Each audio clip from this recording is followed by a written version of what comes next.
Vamos abrir as nossas Bíblias, Evangelho segundo escreveu Mateus, capítulo 19, onde iremos aqui reler alguns versículos para a nossa meditação nesta noite. Mateus, capítulo 19, vamos ler do verso 3 em diante, quando diz assim a palavra de Deus: Então chegaram ao pé dele os fariseus, tentando e dizendo-lhe: É lícito ao homem repudiar sua mulher por qualquer motivo?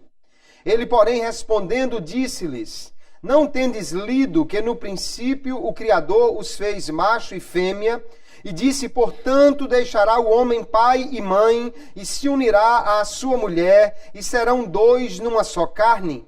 Assim não são mais dois, mas uma só carne. Portanto, o que Deus ajuntou, não separe o homem. Disseram-lhe eles: Então, por que mandou Moisés dar-lhe carta de divórcio e repudiá-la? Disse-lhes ele: Moisés, por causa da dureza do vosso coração, vos permitiu repudiar vossa mulher, mas ao princípio não foi assim. E eu vos digo, porém, que qualquer que repudiar sua mulher, não sendo por causa de prostituição, e casar com outra, comete adultério. E o que casar com a repudiada também comete adultério. Disseram-lhe seus discípulos: Se assim é a condição do homem relativamente à mulher, não convém casar. Ele, porém, lhes disse: Nem todos podem receber esta palavra, mas só aqueles a quem foi concedido. Porque há eunucos que assim nasceram do ventre da mãe, e há eunucos que foram castrados pelos homens, e há eunucos que se castraram a si mesmos por causa do reino dos céus. Quem pode receber isso, que o receba. Amém. Graças a Deus. Nós vamos nesta noite, queridos, falar sobre algumas questões muito importantes relativas ao casamento. Talvez alguém possa dizer assim: não, mas nem todo mundo aqui é casado. Mas quem ainda não é, pela fé já pode receber essa palavra e colocando no coração para saber qual é a condição que Deus estabeleceu para o homem e como Deus então vai considerar esta aliança, esta união entre um homem e uma mulher pelo casamento. Aqui nós temos no texto já lido uma questão importante que os fariseus, os doutores da lei, os homens que entendiam bastante da lei, mas que tinham algumas discordâncias acerca da interpretação dela, eles chegaram para perguntar a Jesus acerca do divórcio. Na cabeça deles, na interpretação da lei, o divórcio era perfeitamente permitido. A dúvida era se Moisés deixou claro ou não por que motivo alguém poderia divorciar-se da sua mulher. Eles, na realidade, estavam querendo saber qual escola de interpretação Jesus seguia. Havia naquele tempo pelo menos duas grandes escolas de interpretação entre os rabinos, a escola de Shammai e a escola de Hilel. Uns diziam que o homem poderia se divorciar da sua mulher por motivos bem simples. Outros por motivos muito sérios, muito severos. A pergunta então é: Jesus, o que o Senhor tem a dizer sobre este assunto? Por que razão alguém poderia se divorciar da sua mulher? Jesus vai lhes dar uma resposta completamente distinta daquilo que eles esperavam. Porque Jesus nem está a favor de uma nem de outra escola. Na realidade, ele está a favor da palavra de Deus que manda que o homem preserve a aliança que ele tem com a sua esposa. É o que nós vamos ver nesta noite. Mas se por acaso esta aliança estiver abalada ou for abalada por alguma coisa, nós vamos ver que Jesus também vai indicar o caminho do perdão como o melhor para que haja uma paz e uma harmonia no casamento. Então nós vemos aqui nesta noite, queridos, sobre essa questão do casamento e do divórcio. A pergunta dos fariseus para Jesus é: o homem pode divorciar-se por qualquer razão? Jesus vai remeter ao Gênesis, o primeiro livro da Bíblia, e ele vai dizer: no princípio Deus criou o casamento e não tinha divórcio nessa época. Então nós vemos claramente na Bíblia Sagrada e nas palavras mesmo de Jesus aqui, o Criador que fez o homem, macho e fêmea, a humanidade, né, macho e fêmea, ele mesmo foi quem criou o casamento. E Deus criou o casamento como uma união corporal e espiritual, a mais profunda entre um homem e uma mulher. Nenhum outro tipo de união, de aliança, é tão grande como um casamento. Porque nós vamos ver uma mãe, por exemplo, ela tem o seu filho e eles estão ligados ali por um cordão umbilical durante todo o tempo que ele está no seu útero. E a criança compartilha do mesmo sangue que a sua mãe, mas nunca se diz que eles são uma só carne. São dois seres distintos e nunca é tido como sendo um único ser. Nós vamos ver irmãos gêmeos que compartilham de uma mesma placenta e tem ali um DNA realmente muito próximo um do outro, mas também em nenhum momento é dito que eles são uma só carne. No entanto, um homem que nasceu numa parte do mundo e uma mulher que nasceu talvez em outro país distinto, de raças diferentes, cores diferentes, costumes diferentes, línguas diferentes, um dia se conhecem em algum lugar e se casam, e a Bíblia diz, e serão uma só carne. Então veja que o casamento realmente é esta união total, esta união maior que pode haver entre um homem e uma mulher. Quem criou o casamento foi Deus. E nós vamos ver que Deus, criando o homem, o colocou no jardim, e o próprio Deus diz, não é bom que o homem esteja só. Deus criou o homem. Primeiro criou sozinho, mas disse que ele não estaria completo sem uma companheira. Gênesis capítulo 2 e verso 18, a Bíblia já relata esse testemunho divino de que o casamento era algo complementar e necessário ao homem para a sua felicidade.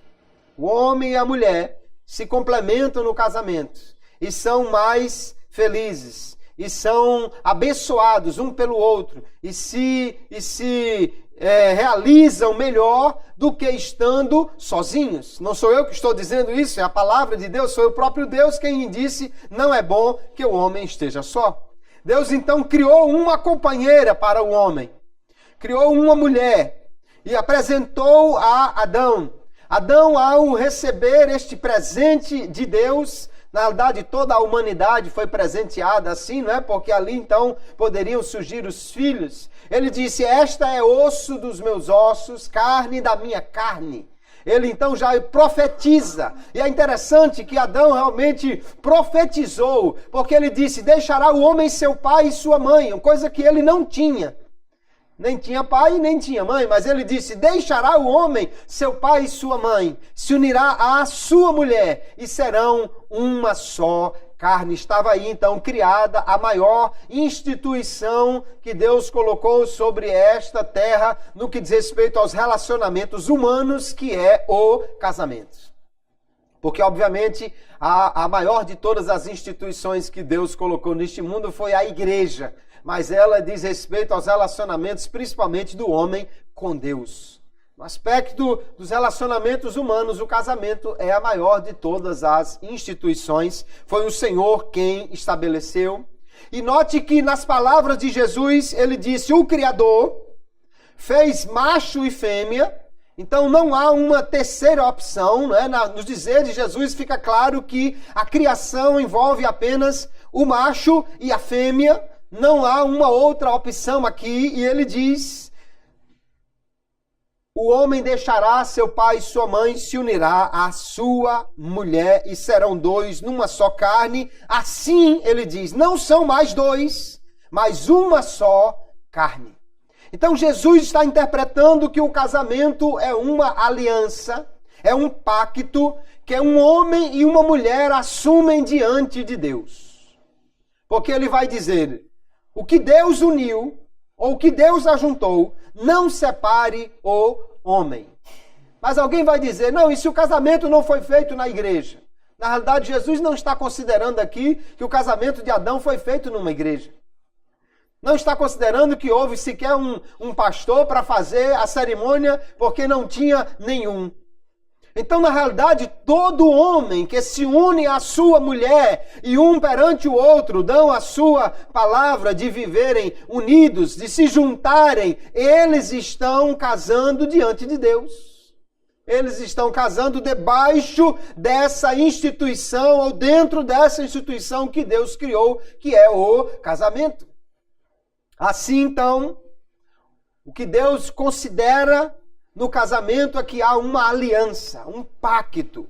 Há mais do que um contrato. Hoje o casamento é um contrato, né? Alguém vai lá no cartório e assina um contrato. Um contrato que pode ser desfeito, um contrato que pode ter cláusulas do tipo o que é seu, o que é meu, ou o que é nosso é de todo mundo, o que já era seu agora também é meu, ou só é nosso o que fizermos daqui para frente. O contrato tem cláusulas diferentes e ele pode ser rompido a qualquer momento. A aliança, não.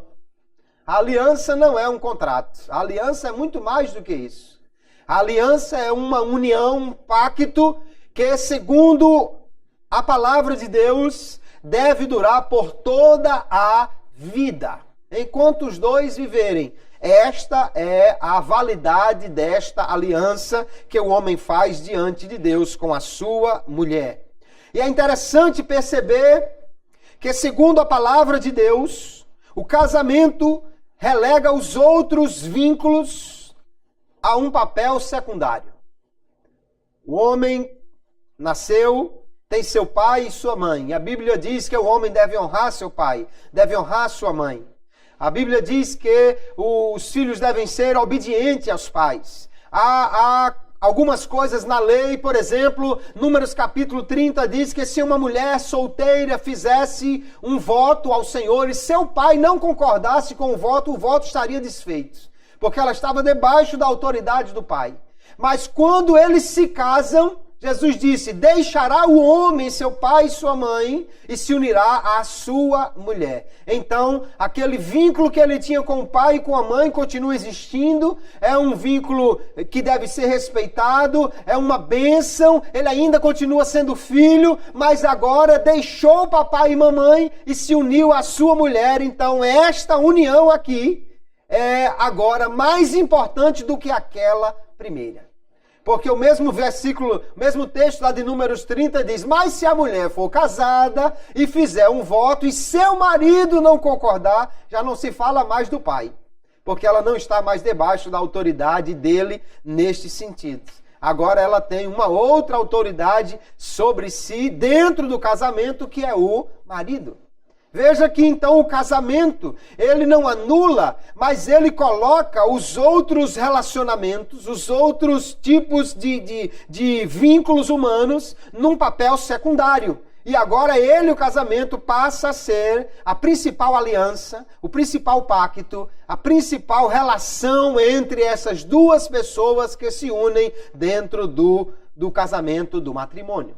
Nós percebemos então, queridos, que o casamento foi criado por Deus e foi criado para ser uma aliança vitalícia enquanto os dois viverem. Alguém até diz assim, casados para sempre, é o casamento para sempre. Não, mas a Bíblia não fala de casamento para sempre. Essa é uma doutrina dos mormons.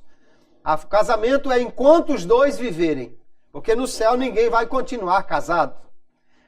Casamento não é para a eternidade, o casamento é para esta vida aqui. Nós vemos então que Deus criou o casamento e o criou como um relacionamento exclusivo entre um homem e uma mulher. Jesus disse, deixará o homem, seu pai e sua mãe, ele só tem um pai, só tem uma mãe, né? E se unirá à sua mulher. Também está dizendo, ele terá uma única mulher. E serão os dois uma só carne. Aí ele diz, já não são mais dois, mas apenas um. Então, o casamento é uma união exclusiva entre um homem e uma mulher. Porque se entrar um terceiro elemento nessa relação, aí não serão mais dois formando uma só carne.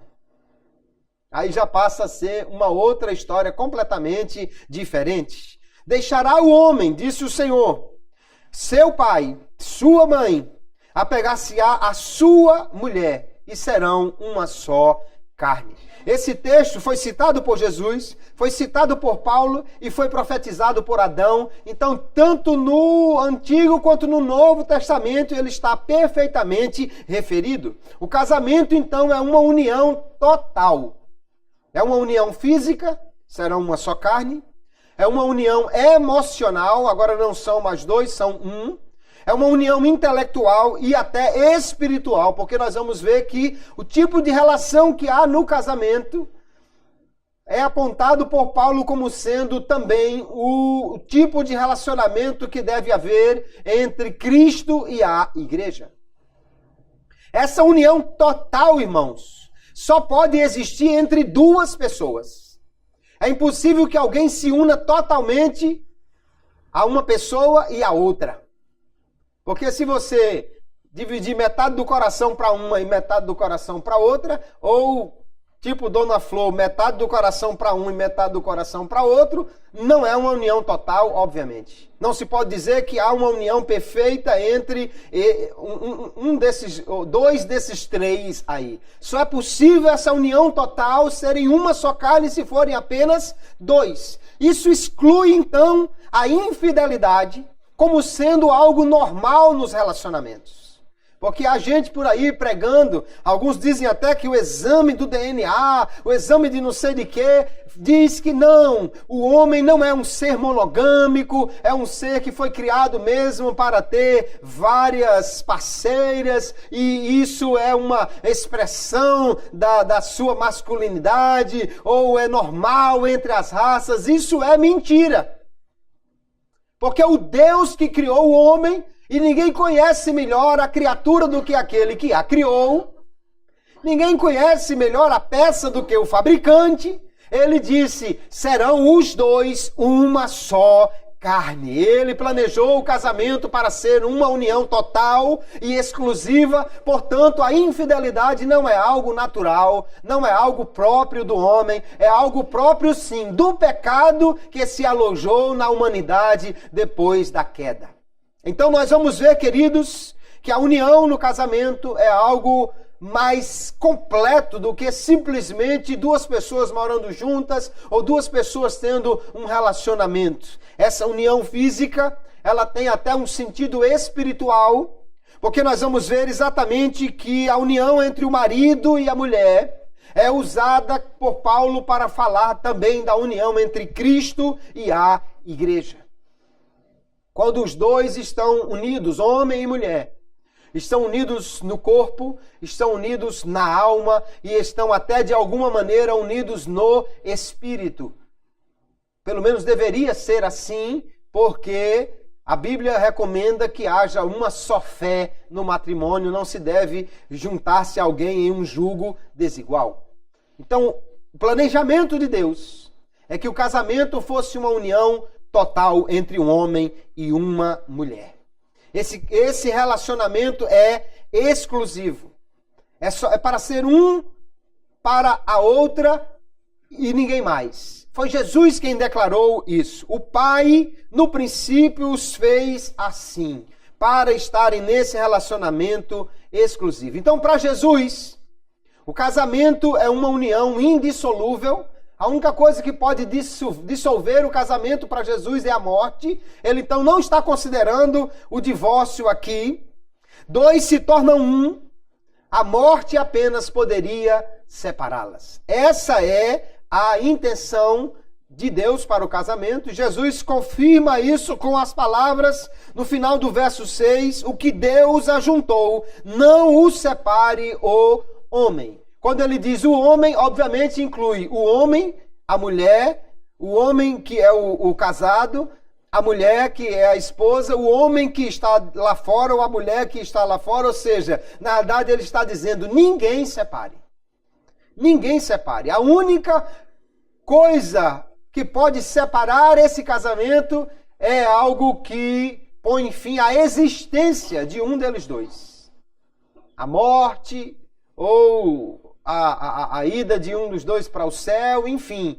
Isso é que poderia fazer com que um casamento se dissolvesse. Mas aí vem a pergunta dos fariseus. Um homem pode se divorciar da sua mulher? A pergunta não para aí. É possível o divórcio? A pergunta na realidade é, por qualquer motivo?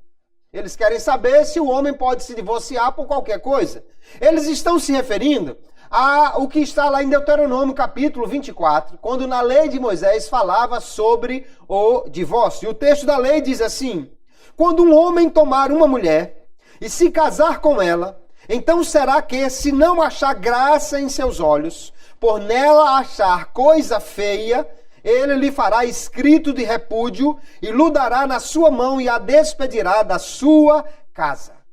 Então aqui o texto da lei de Moisés diz: o homem pode divorciar-se da mulher se achar nela coisa feia, ou em outra versão diz coisa indecente. Segundo uma das escolas de interpretação da Torá, da lei de Moisés, naquela época dizia: esta coisa feia é uma conduta sexual imprópria grave. É a prostituição, é o adultério. Isso é que poderia pôr fim a um casamento. Mas a outra escola de interpretação dizia: não, coisa feia aqui pode ser qualquer coisa. Se ela deixar o feijão queimar, se ela não lavar os pratos direito, se ela não arrumar os meninos direito, se ela não cuidar da casa, se ela não se ajeitar, não ajeitar os cabelos, se ela não fizer qualquer coisa, o homem achar feio e disse: está demitida, vá-se embora, pede para sair, vai cuidar da tua vida e acabou-se o casamento. E a pergunta dos fariseus é: Jesus, o senhor está de que lado nessa questão? Pode só por uma conduta sexual grave, inadequada, ou por qualquer coisa? A resposta de Jesus é: Deus mandou que o homem casasse com a mulher e fosse isso pelo resto da vida. Aí eles perguntam: mas então por que Moisés mandou que desse o divórcio? Jesus vai dizer: não, Moisés não mandou. Moisés apenas permitiu o divórcio por causa da dureza do vosso coração. Veja que Jesus ele está regulamentando o divórcio, né? A palavra de Deus diz como o homem pode se divorciar, porque infelizmente as pessoas no pecado não conseguem mais viver em paz, unidas, como Deus planejou. Mas o Senhor não recomenda o divórcio, nem o aprova. Quando perguntado, pode por isso ou por aquilo, ele na realidade diz: o que Deus uniu, ninguém separe. Jesus não está dando aprovação nem para separar-se por um motivo e nem para o outro. Ele diz que o divórcio é apenas uma permissão por causa da dureza do coração e não um mandamento. Assim nós vemos que Deus, amados irmãos, ele não planejou o divórcio e ele não o aprova. Na realidade, nós vamos ver Jesus dizendo aqui que não há nenhum motivo que seja verdadeiramente válido para o divórcio. Só o que poderia dissolver um casamento era a morte, nunca o divórcio. A intenção original de Deus era essa, a indissolubilidade. O casamento, então, é algo que Deus criou e é o padrão para que um homem pudesse relacionar-se sexualmente com uma mulher. Esse é o padrão de Deus para o casamento. Jesus diz então que o divórcio, feito por qualquer razão, a não ser pela conduta sexual totalmente reprovável, que Jesus chamou aqui, ou que a nossa versão corrigida de Almeida chamou de prostituição. A palavra aqui é a palavra grega porneia, que na realidade significa muitos tipos de relação sexual repreensível. Adultério, fornicação, prostituição, tudo está envolvido no contexto dessa palavra. Jesus diz então que não sendo por causa disso, qualquer outra forma de alguém querer validar o divórcio é uma quebra da aliança entre aquelas duas pessoas e, portanto, está quebrando o mandamento: não adulterarás. Qualquer que deixar a sua esposa e casar com outra, Jesus diz, adultera. Quem casar com ela também adultera. Porque, na realidade, esse não é o plano de Deus para o casamento. Deus vai dizer, amados irmãos, que Ele não aprova o divórcio, pelo contrário. Ele diz até que Ele odeia o divórcio. Ao permitir esse divórcio, Moisés está agindo por causa da dureza dos corações, Jesus diz. Então o divórcio aqui é, na realidade, uma expressão da pecaminosidade humana. Porque alguém se divorcia da sua mulher? Porque um dos dois tem um coração duro. Porque um dos dois tem um coração tão duro que machuca o outro, que magoa o outro, que não há possibilidade de reconciliação, de perdão. Então, de repente, o homem bate na mulher, lhe trata mal, e hoje já tem aí a lei Zé da Penha, Maria da Penha, né? A Zé da Penha talvez precisasse, porque tem homem apanhando também na mulher por aí. A lei Maria da Penha que protege a mulher. Talvez a Zé da Penha tenha que ser criada também para alguns homens que estão apanhando, né? Mas o fato é que naquela época não tinha essa proteção, então o homem poderia bater na sua mulher. Ainda hoje, em algumas das sociedades que existem ali no Oriente Médio, o homem pode bater na sua mulher o quanto quiser. Aliás, em algumas situações, qualquer pessoa da família, qualquer homem da família pode bater numa mulher nas algumas sociedades que seguem outros escritos ali no Oriente Médio. Não é uma coisa tão fácil como nos dias de hoje, né? Não era tão fácil assim. Ou o homem ou a mulher vivia traindo, vivia fazendo às vistas de todos um ato de humilhação daquela pessoa. Isso era a dureza do coração. Então, se está apanhando, se está sendo humilhado, se está havendo tanta coisa que machuca, que magoa, isso é a expressão do pecado nos relacionamentos humanos. E é o que Jesus chamou de a dureza do coração. Coração duro. Coração que não perdoa, que não cede, que não se arrepende, que não volta atrás. Somente por causa disso, Jesus disse, o divórcio foi permitido.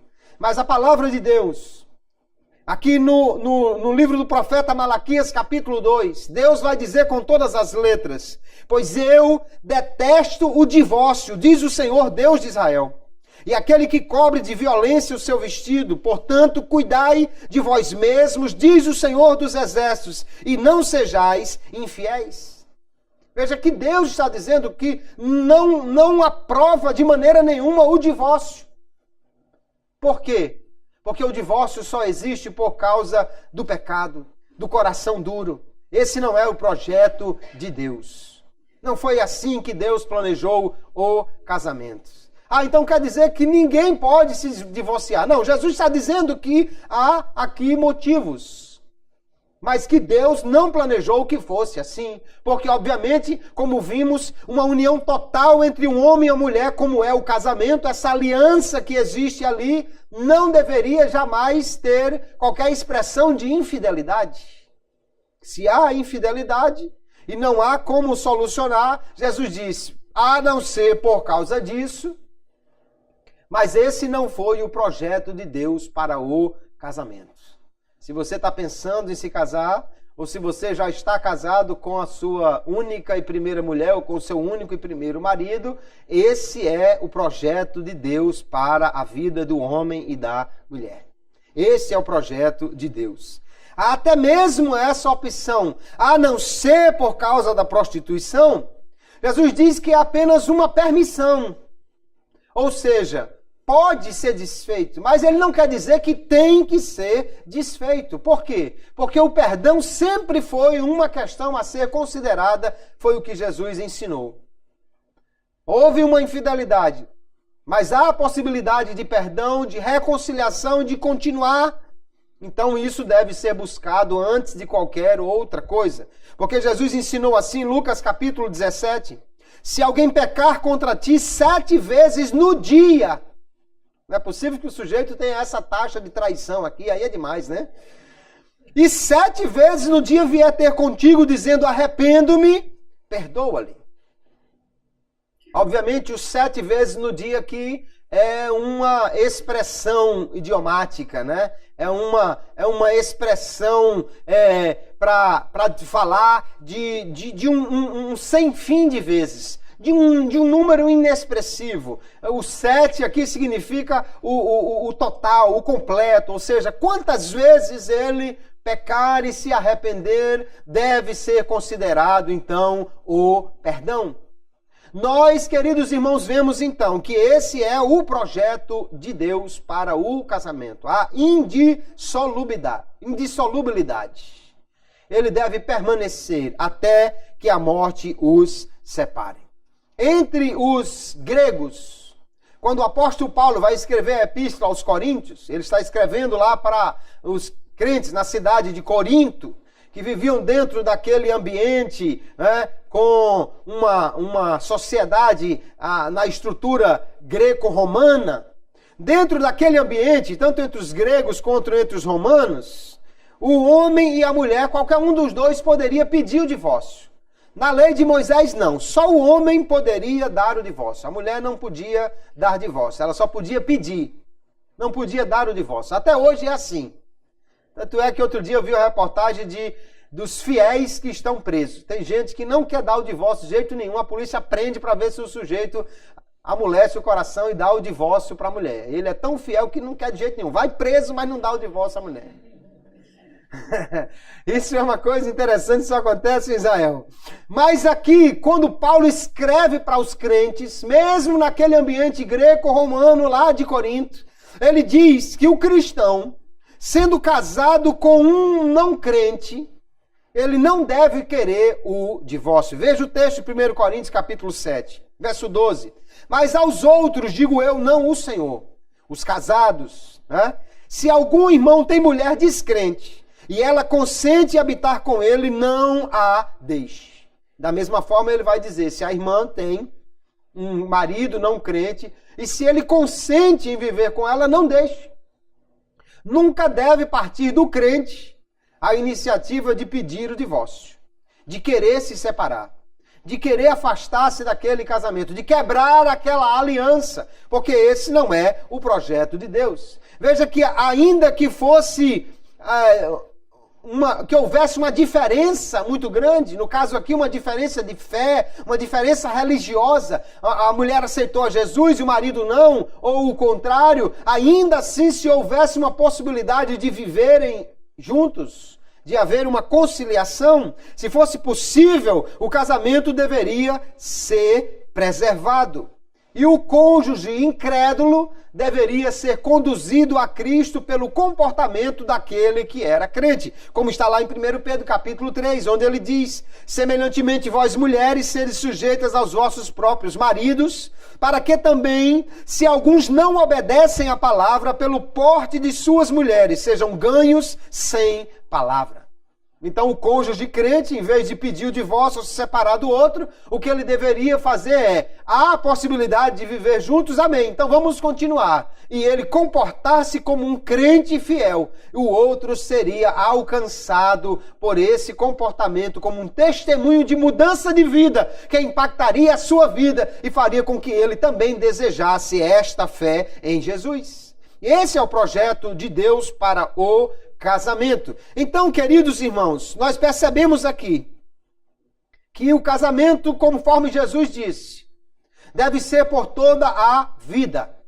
Aí os discípulos, vendo Jesus falar essas coisas todas, disseram assim, então desse jeito não convém casar. É melhor não casar. Assim não tem futuro nenhum casar. Aí não é vantagem a gente casar. Veja que o ser humano parece que só pensa em levar vantagem em tudo no mundo, né? Depois diz que os brasileiros é que gostam disso. Mas aqui não tinha nenhum brasileiro não e já está dizendo, melhor não casar, então não convém. Não tem vantagem nisso pra gente casar, melhor ficar solteiro. O que Jesus vai dizer então é, meu amigo, se você não pode escolher uma esposa e manter com ela uma aliança por toda a vida, então não deve casar. Não deve casar. Se alguém acha que não pode manter aliança com a sua esposa, então realmente é melhor ficar solteiro. Só que fica sabendo de uma coisa, solteiro em abstinência. Né? Jesus vai falar dos eunucos. Tem eunucos que nasceram eunucos, ou seja, não tiveram realmente uma condição de ter um relacionamento sexual. A outros ele diz que foram feitos eunucos pelos homens. Era muito comum, principalmente quando o rei ia contratar um sujeito para tomar conta do seu harém, das suas mulheres, e tinha reis que tinham muitas delas, né? Aí ele, primeira coisa que fazia era mandar cancelar essa opção sexual do camarada para ele não ser tentado a fazer qualquer coisa com as mulheres do rei.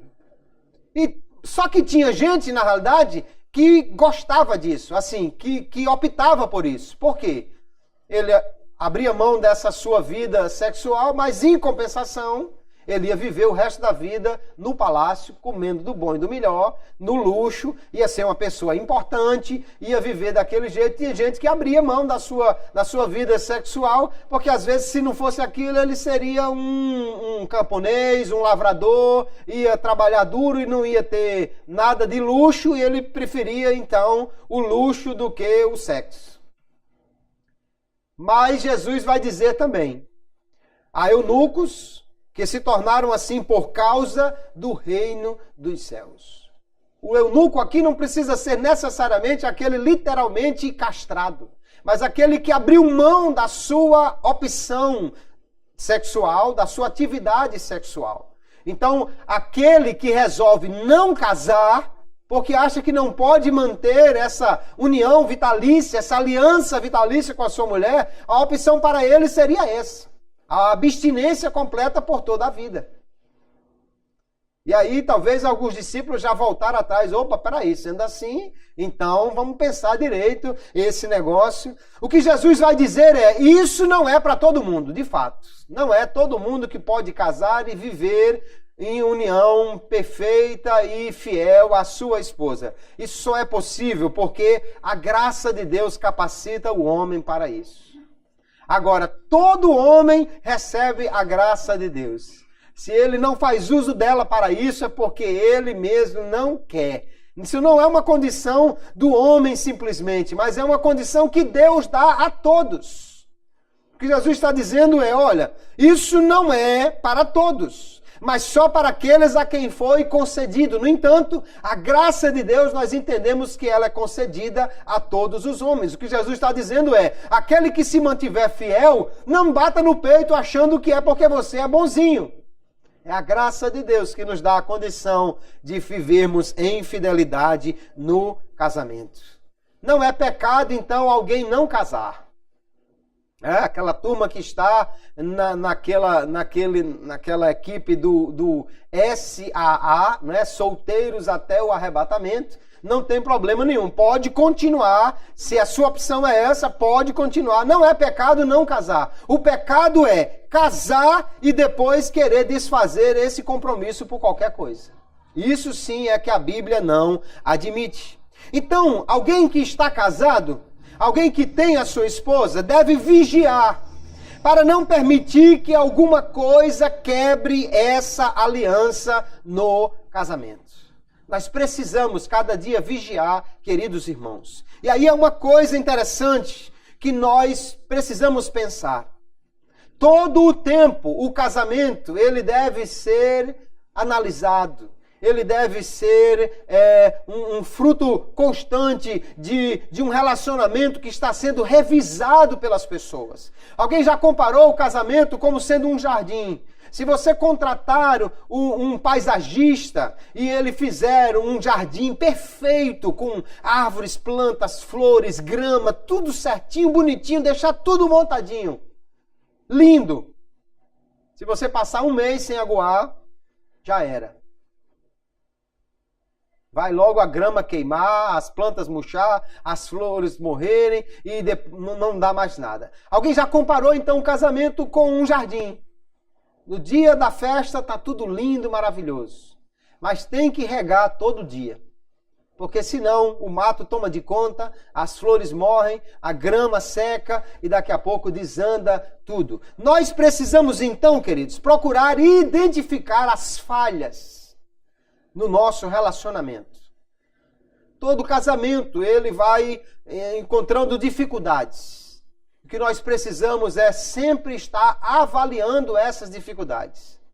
Só que a avaliação deve ser feita assim. Primeiro eu vejo as minhas, para depois eu apontar as do outro. Não foi assim que Jesus ensinou? Olha, por que reparas tu no argueiro que está no olho do teu irmão e não vês a trave que está no teu olho? Ou como dirás a teu irmão, deixa-me tirar o argueiro do teu olho, estando uma trave no teu? Hipócrita, tira primeiro a trave do teu olho, e então cuidarás em tirar o argueiro do olho do teu irmão. Ora, se isso é válido para o relacionamento entre um homem e o seu irmão, muito mais entre um homem e a sua esposa e vice-versa. Primeiro eu devo olhar as minhas falhas. Depois eu devo olhar as falhas do outro. Mas eu devo procurar, então, resolver estas questões antes que seja tarde demais ou antes que elas causem uma brecha nessa aliança.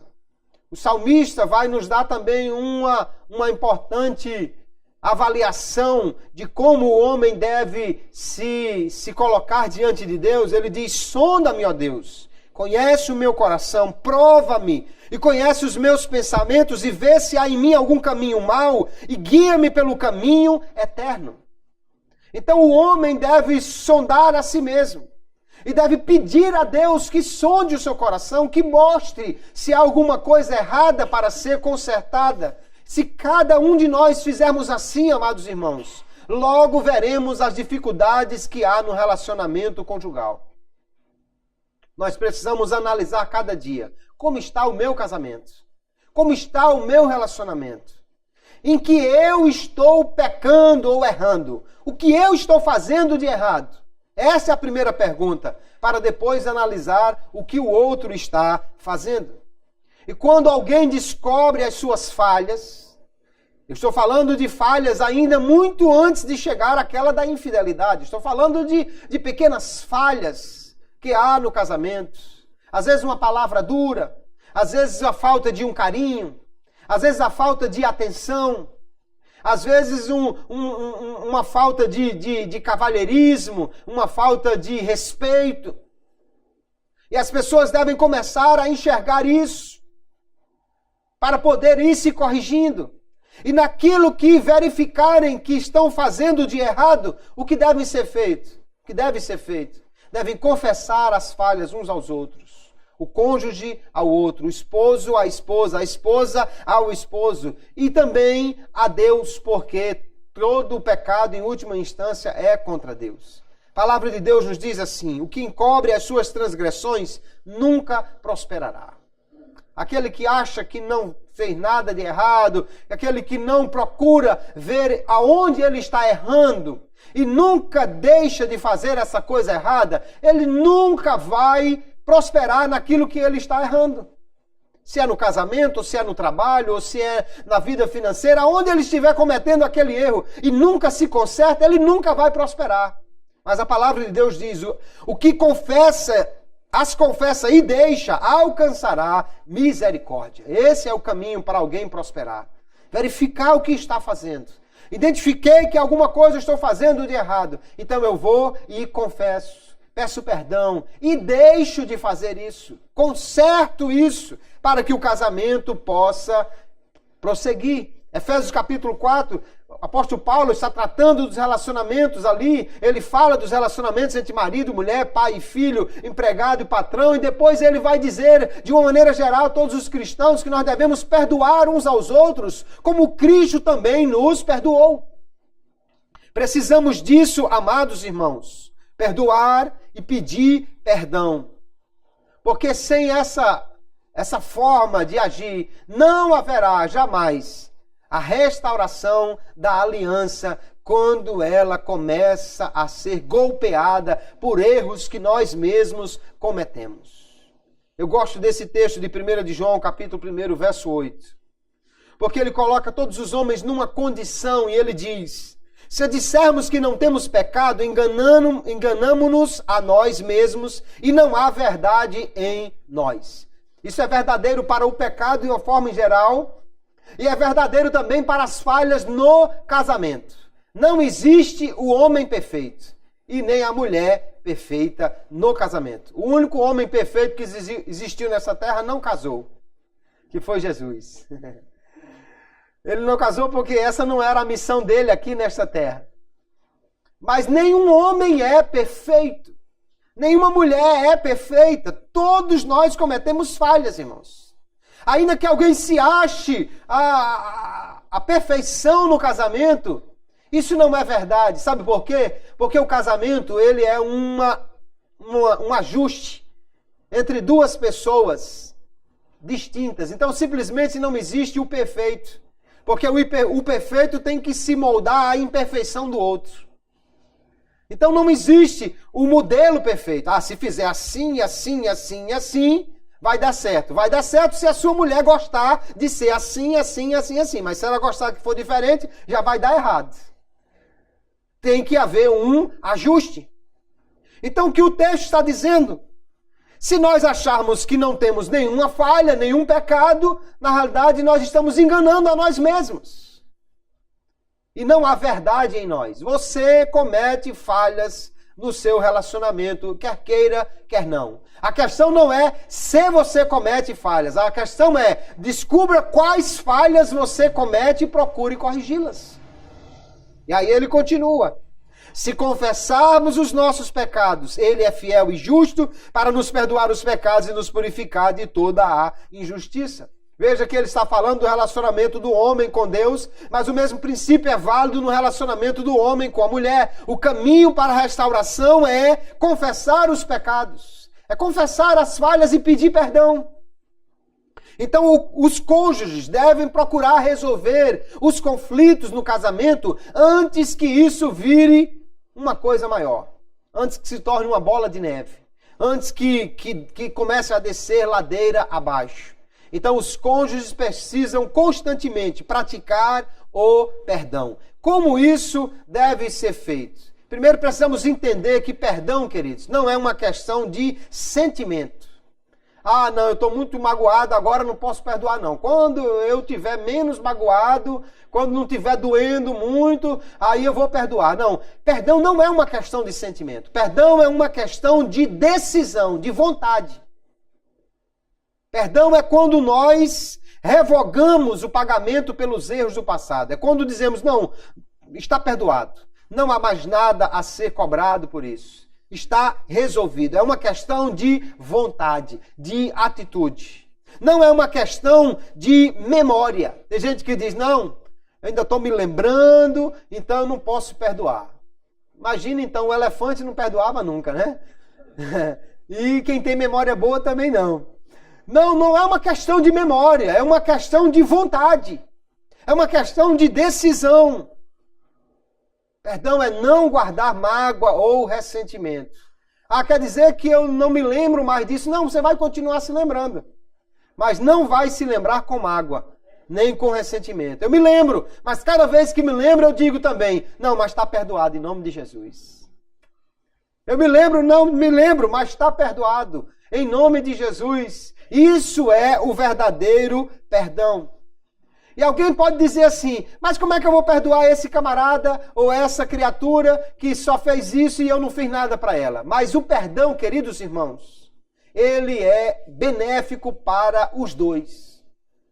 Perdão não libera só o que ofendeu, libera também o ofendido. Porque se ele não perdoar, vai ficar preso a essa questão a vida toda. Vai ficar vítima dessa situação a vida toda. O perdão, então, é para seguir em frente. O perdão, então, é para deixar o passado para trás e poder se libertar daquele trauma ali e seguir adiante na sua vida. E o perdão é algo muito importante, dá a oportunidade ao outro de ser hoje quem não era ontem. Perdão dá a oportunidade de mudar.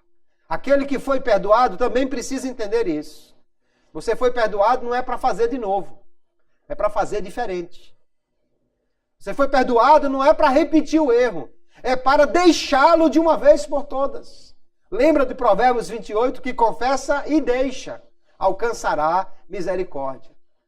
Perdoe, e no outro dia de novo. Perdoe, e no outro dia faz de novo. Perdoe, e no outro dia faz de novo. Aí vai ultrapassar os 70 vezes 7 e não vai poder mais receber perdão. A questão é isso exatamente que podemos incluir, ou é essa questão também podemos incluir na dureza do coração. Alguém que é perdoado e não muda. E não entende que o perdão é uma segunda oportunidade. E não pode ser uma permissão para repetir o erro. Para perdoar, é preciso abrir mão do orgulho. Um dos maiores obstáculos para alguém perdoar é o orgulho. O orgulho ferido. Alguém que não aceita porque acha que foi deixado para trás ou porque recebeu menos do que merecia. Mas na realidade, amados irmãos, todos nós precisamos de perdão. Não existe pessoa que não precise de perdão. Podemos não ter errado com o cônjuge, mas erramos com Deus. Se somos devedores e precisamos de perdão, também devemos perdoar. Porque Jesus disse que aquele que não perdoar também não será perdoado. Então ambos, os cônjuges, devem falar, cada um para si mesmo, que precisam do perdão. O que sofreu precisa do perdão. O que cometeu o erro precisa do perdão. O perdão é bom para todos. E, portanto, deve sempre ser uma questão a ser considerada. Agora, é mais fácil perdoar as pequenas falhas do que perdoá-las quando elas se tornarem grandes. Por isso, nós precisamos avaliar o nosso relacionamento dia a dia. Consertar as falhas. Tapar as brechas antes que elas se tornem abismos. Resolver as diferenças antes que se tornem indiferenças. Nós precisamos ver essas questões, amados irmãos. Como então os cônjuges devem agir nesta área? Em primeiro lugar, devem reservar um tempo para orar. Para orar acerca do seu casamento. Para pedir a Deus que mostre as suas falhas. Você já orou pedindo a Deus que lhe revele em que você está falhando? Se você fizer isso, com certeza Ele vai lhe mostrar, lhe orientar. E se o homem fizer isso e a mulher fizer isso, então já terão aí a receita de como resolver os pontos falhos. Depois, é importante pedir a outras pessoas próximas e de confiança para ajudar nessa análise. Porque tem gente que parece que tem dificuldade com o espelho, né? Olha, mas não vê o que está ali. Tem gente que não consegue se analisar e perceber as suas falhas.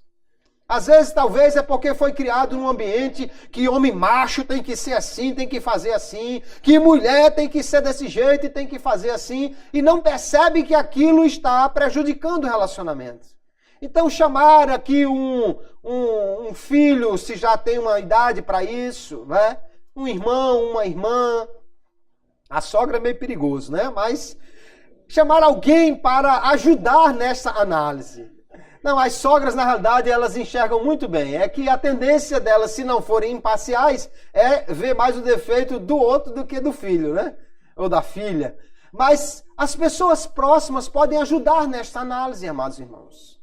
E não é vergonha alguém pedir ao outro para ajudar no seu casamento. Pedir a um irmão querido e muito próximo. Pedir a um filho já crescido, a alguém que possa analisar e dizer, me diga, por favor, em que você acha que eu estou errando e que eu posso melhorar o meu casamento? Eu tenho certeza de uma coisa. Se você fizer uma pergunta dessa para um filho, para um sobrinho, para um tio, para alguém, a partir daquele momento ele vai lhe valorizar mais. Ele vai ter certeza que você é uma pessoa mais dedicada ao casamento. Ele não vai dizer assim, mas que é isso? Essa pessoa está procurando falhas e então essa pessoa é defeituosa. Não, pelo contrário. Todos nós temos problemas. Talvez ele vai, a partir daquele instante, a dizer, puxa vida, como esse meu sobrinho, ou como o meu pai se importa com o casamento dele, como a minha mãe realmente se importa com o casamento dela, a ponto de me pedir para ajudá-la a identificar aquilo que precisa ser melhorado no relacionamento. Também é preciso reservar um tempo para conversar sobre isso. Um dos maiores problemas que existe no casamento, queridos, é a falta de diálogo. A falta de conversa. Vivemos hoje numa época de farta comunicação. Temos tablets, computadores, celulares, smartphones. Está todo mundo no ambiente Wi-Fi, 3D, 4G, todo tipo de coisa nós temos sofisticado.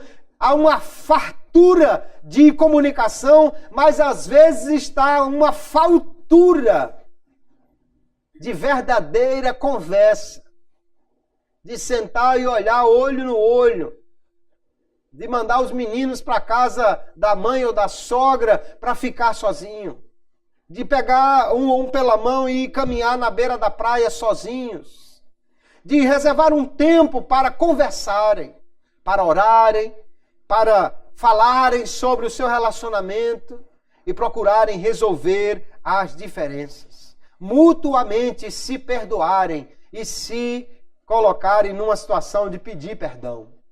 Casamento que tem perdão constante de ambas as partes preservará melhor a si mesmo e nunca chegará àquela condição de ter que ser desfeito pelo divórcio. Quem perdoa com amor, perdoa e esquece. Não se vinga, não remói, não passa na cara, esquece e renova os sentimentos melhores pelo cônjuge, passando até a amar mais do que antes. Isso é difícil, né? É difícil. Mas esse é o projeto de Deus. E se Deus tem esse projeto, Ele também tem graça para nos dar, para que nós possamos fazer isso. O perdão, queridos, na realidade, segundo a Bíblia, ele é uma expressão de amor. E ele gera amor no outro coração. Jesus estava numa casa de um fariseu, chegou uma mulher pecadora, começou a lavar os pés dele. Jesus faz uma pergunta para aquele homem, olha, um camarada devia 500, o outro devia 50, os dois foram perdoados, quem ama mais? E ele disse, aquele que foi mais perdoado amará mais. Então veja que o perdão gera amor no coração, ou deveria ser assim.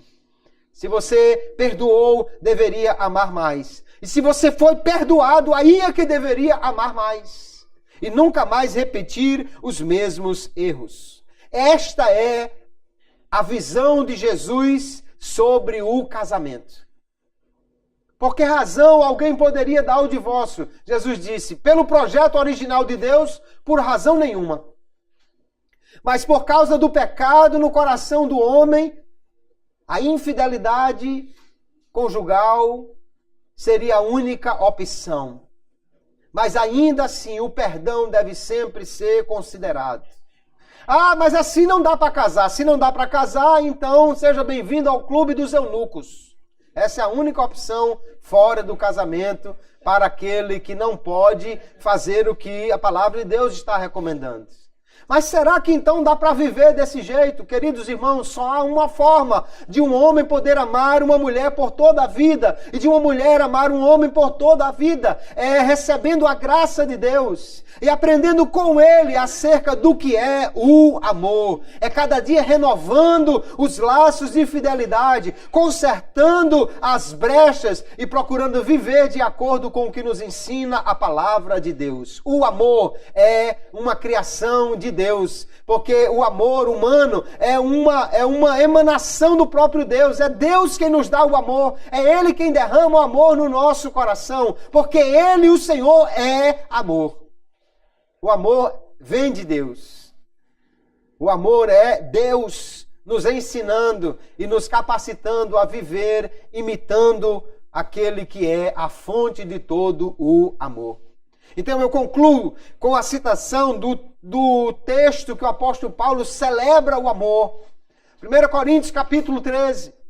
E nós vamos ver que aqui nós vamos encontrar no amor as características essenciais que alguém deve ter para viver em fidelidade ao seu cônjuge por toda a vida. Veja o que diz o apóstolo Paulo: o amor é sofredor. Tem gente que diz, mas eu não casei para sofrer. Mas o amor é sofredor. É benigno. Ele sofre, mas ele não quer fazer o outro sofrer. Ele é bom. É benigno. O amor não é invejoso. Só meu marido que cresce, que quer aparecer, só minha esposa que é reconhecida na sociedade. O amor não é invejoso. Isso jamais pode ser uma causa. Tem gente por aí se separando por incompatibilidade de qualquer coisa. Porque o outro cresceu mais e menos. O amor não é invejoso. O amor não se vangloria. Porque eu sou melhor, mais bonito, ou isso, aquilo, não. Não se ensoberbece. Nós já vimos que a soberba, o orgulho é o maior obstáculo ao perdão. Não se porta inconvenientemente. Se não se porta inconvenientemente, então jamais vai chegar naquela situação de Deuteronômio 24:1 de fazer uma coisa feia. Não busca os seus próprios interesses. Não se irrita. Não suspeita mal, não tem ciúme exagerado, não se regozija com a injustiça, mas se regozija com a verdade. Tudo sofre, tudo crê, tudo espera, tudo suporta. Este é o amor.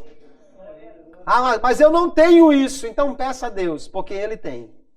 Ele é amor e Ele pode dar a qualquer um esta capacidade. Jesus disse, olha, essa palavra não é para todo mundo não, mas é para aqueles a quem foi concedido. Se você acha que não recebeu este amor, então peça a Deus, porque Ele tem para dar esta capacidade, este amor, para que possamos viver em fidelidade àquela pessoa que um dia diante de Deus, num altar ou fora dele, dissemos sim, fizemos uma aliança, um pacto, e Deus considera esta aliança como sendo para toda a vida. E se eu já passei por essa situação, se já aconteceu um divórcio na minha vida, e agora, pastor?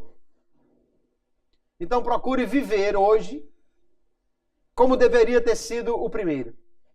Procure viver hoje dentro desse projeto que é o projeto para o casamento. A maior falha não é se divorciar apenas. A maior falha é continuar se divorciando sempre. Quer dizer, então, que nunca aprendeu. Que nunca entendeu qual é o projeto de Deus. Que nunca consegue fazer aquilo que Deus planejou para esta união entre um homem e uma mulher. O passado não dá para mudar, mas podemos no presente ter o cuidado para que o futuro seja melhor. Vamos viver o nosso casamento, cada um com a sua esposa, cada mulher com o seu marido, da melhor maneira, queridos. Cada dia pedindo ao Senhor a capacidade e colocando em prática estas coisas para que o nosso casamento seja feliz e abençoado e o divórcio esteja longe do nosso relacionamento conforme o projeto de Deus para o casamento, que assim nós possamos fazer e que se cumpra na nossa vida o que Jesus disse, o que Deus uniu, ninguém separe. Essa é a vontade de Deus para nós. Amém, queridos? Que Deus abençoe a todos, em nome de Jesus.